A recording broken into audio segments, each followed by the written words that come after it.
মতো হয়ে গিয়ে এবার চুপ হয়ে গেছে। হ্যাঁ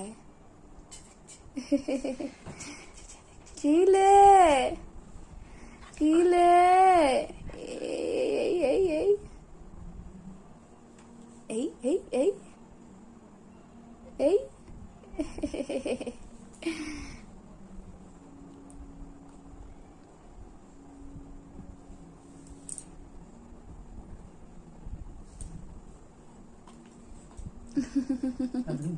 হাত তুলতে দেখেছো?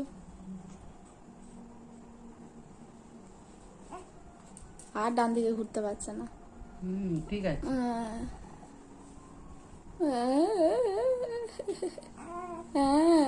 তাহলে কাপড়টা না টেনে মুখে দেয় দেখবে। না না এই এ তো ঘোরার জন্য দেখে তো ঘুরছে। আর পারবি না, যা।